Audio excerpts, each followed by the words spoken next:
সুপ্রভাত বন্ধুরা। সকাল সকাল উঠেই কালকেই দেখেছিলাম আমার জবা গাছে একটা কুঁড়ি হয়েছে। তো সেই কুঁড়িটা ফুটে গেছিলো, মানে ফুলটা ফুটতে বাকি ছিল। তো আজকে সকালে উঠে দেখলাম যে ফুটে গেছে ফুলটা। প্লেন জবার থেকে যে থোকা থোকা জবাগুলো হয় না, সেই জবা ফুটেছে। তো দেখে খুব আনন্দ লাগছে যে এরকম জবা ফুটেছে। চলো তোমাদেরকেও দেখাই। এই দেখো আমার বারান্দা, এই দেখো, দেখতে পাচ্ছ থোকা থোকা জবাটা? এই দেখো, এই হচ্ছে জবা গাছটা। আর ওইদিকে দেখো, এইদিকে হচ্ছে কি অপরাজিতা গাছ। এখানেও যখন ফুল ফোটে অপরাজিতায় তোমাদের দেখাই। আরেকটা দেখেছো? এই দেখো, অপরাজিতা গাছের মধ্যে এর বীজ হয়েছে, মানে নতুন গাছ জন্মাবে।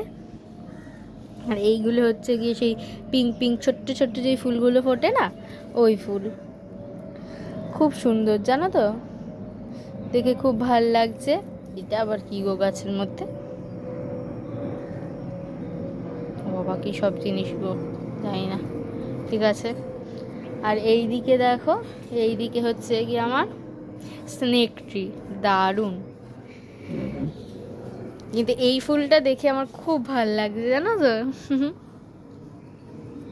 দেখো কি মিষ্টি দেখতে না, সাদা আর লালের ওপর।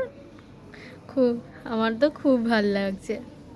গাছ থেকে তুলতে ইচ্ছা করছে না। দেখো এখানে তিনটে রকমের গাছ আছে। একটা সাদা, এটায় সাদা হয়, সরি এই দিকটায় সাদা হয়।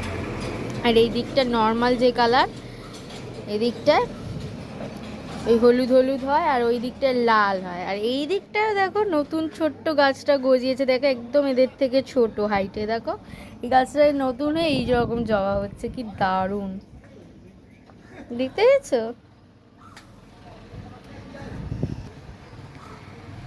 টাটা বন্ধুরা, আজকের এই পর্যন্তই। কেমন লাগলো তোমাদের বলো। টাটা।